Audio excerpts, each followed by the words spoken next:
Topic natin, paano kuminis ang inyong muka na mapula-pula. So glowing, ibig sabihin kumikinang ang inyong mukha at mapapansin niya ng mga tao.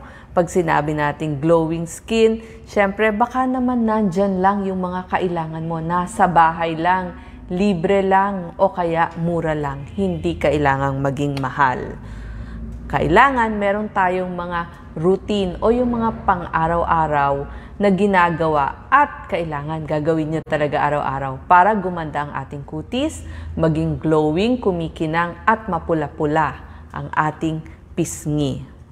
Skincare yan. Sabihin araw-araw mong gagawin. Una sa lahat, tatanggal ka ng makeup. Huwag matutulog ng may makeup sa muka at maghihilamos 2 times a day. Maglalagay ng moisturizer at saka mag-a-apply ng sunblock. Iisa-isahin natin. Ano ang mga pantanggal ng makeup? Pwede, ikaw na ang gumawa ng iyong coconut oil. Bumili lang ikaw ng nyog, ipakayod, gatain, lagyan ng mainit na tubig at pigain. Tapos, sa mahinang apoy, lalabas na kusa. Ilagay mo yung gata doon, lalabas na kusa yung oil na iyong ginata. Tapos, ilagay mo sa isang malinis na bote at matagal mo na yung gagamitin. Kumuha ka lang ng isang cotton balls. Kapag may makeup ka, yan ang gagamitin mo pantanggal ng iyong makeup. Mura pa. Yan ho ang ginagamit ng ating mga lola nung araw. Kaya sila mapuputi. At saka, walang gaanong mga pekas at saka maganda ang kanilang kutis. So, nandyan lang pala sa bahay mo. Hindi kailangang maging mahal. Ikaw na ang gagawa. Bukod doon sa coconut oil o gata ng nyog na ginawa mong oil, pwede rin yung olive oil na ginagamit mo pangluto. So, syempre, magtatabi ka sa another bote na mas malinis kasi maganda din ang olive oil. Kapag may mga parang sugat tayo sa ating balat, nagpapagaling ito. Yung ibang oil kasi mahirap nang mahanap dito sa Pilipinas. Kailangan nating maghilamos. Gumamit lamang tayo ng mild soap. Yung hindi masyadong mabango kasi very delicate ang ating kutis sa muka. Ang kagandahan ng paghihilamos sa paggising o kaya isabay mo na sa pagligo mo at ganun din bago matulog. So, huwag kang matutulog ng madumi ang mukha mo kasi doon nagsisimula yung mga pimples kasi pag may oil, may bacteria, magiging pimples, magiging acne. Gamit ka ng mga mild soap o kaya mild face wash. Umpisahan mo na to habang bata ka, teenager hanggang maging senior. Kailangan mo yan. Tsaka pag naghihilamos tayo, isama na natin yung ating kilay at tsaka yung ating pilikmata.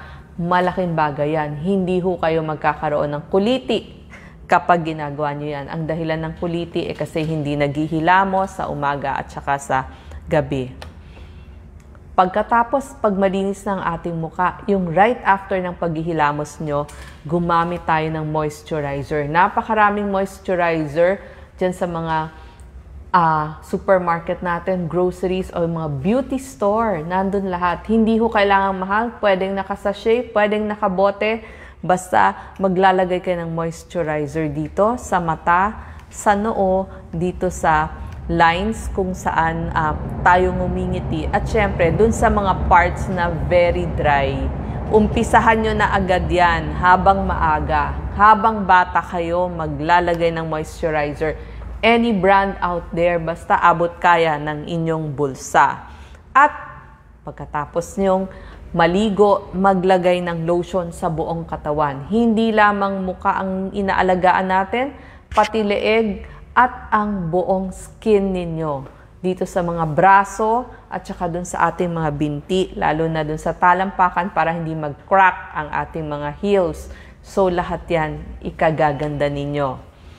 Pag sa araw naman, pagkatapos ninyo maglagay ng moisturizer, aalis kayo ng bahay o kahit nasa loob kayo ng bahay, maglagay tayo ng sunscreen. Minimum SPF 30 pataas. Ngayon nga, pwede na yung mga 50. May mga nabibili na SPF 50 na hindi naman malagkit. Para pagtanda natin, hindi tayo magkakaroon ng age spots. Magsisisi tayo kasi hindi na nabubura oras lumabas ang mga age spots. Uminom tayo ng tubig. Ito ang kaibigan natin. 8 hanggang 12 basong tubig during our waking hours. O habang gising tayo. Hindi naman ho kailangan na sandalian lang, dadamihan nyo na agad. Hindi.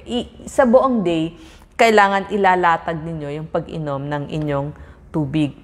Masustansyang pagkain. Hindi ho kayo magkakamali kasi yung mga isda, nandyan ho yung mga fish oils, tapos lahat ng gulay at prutas, nandyan ang mga antioxidants, mga vitamin C, kailangan nyo yan para gumanda yung kutis ninyo at saka pang-support sa pagkakaroon ng collagen. Mura lang po ang gulay, ang prutas para magkaroon tayo ng magandang kutis. Yan talaga ang sikreto. Maging mabilis sa paliligo kasi nakaka-dry ang paliligo ng matagal. Lalo na kung ang ginamit nyo ay napakainit na tubig. So, dapat maligamgam na tubig lamang po. Tapos, para mas maganda din ang ating kutis. Sabi mo, bakit magsha-shampoo? Buhok naman yan. Kasi, pag malinis ang ating buhok, hindi pupunta yung mga dumi at bakterya sa ating kutis sa muka. So, kasama yan. Kailangan hinuhugasan nyo rin palagi ang inyong hair. At lalaban ng madalas yung punda ng una ninyo para hindi maiwan doon yung mga bakterya. Kung pwede nga once a week pinapalitan yung punda ng inyong unan. Mag-ehersisyo para iikot ang red blood cell kasama yung oxygen. So lahat na o-oxygen yung inyong balat. Kasi hindi ba pinakamalaking organ natin ay ang ating balat at kutis. Siyempre, pag maganda ang tulog natin, mas maganda din ang ating kutis. So, exercise, matulog, minimum 6-7 hours, tapos bawasan po ang problema. Kasi yung problema talaga ang nagkakos ng wrinkle. Umiwas tayo sa araw. Kasi yun din ang nagkakos ng pagpangit ng ating balat. Iwas din sa naninigarilyo at huwag na ho kayong manigarilyo. Kasi pag kayong pa mismo yung naninigarilyo, apektado po ng free radicals yung inyong mga cells. So, pati cells ng inyong kutis. Ang mga kakainin. Eto, marami tayong mga vitamin C sa ating gulay at prutas. Gamitin ho natin lahat yan. Tapos, yung soup, pwede ho tayong uminom ng sopas mula sa manok, isda at saka beef. Pwedeng nilaga, pwede sinigang kasi magandang source yan ng murang collagen. Kahit po yung paa ng manok, di ba? Meron akong isang video, murang source ng collagen. Hindi lang po collagen, kailangan natin ng vitamin A, tapos lahat ng mga B vitamins, B3, B5, B9, vitamin C, D, E, A, C, and E, antioxidant, pampaganda ng kutis. Isama na rin natin yung vitamin K.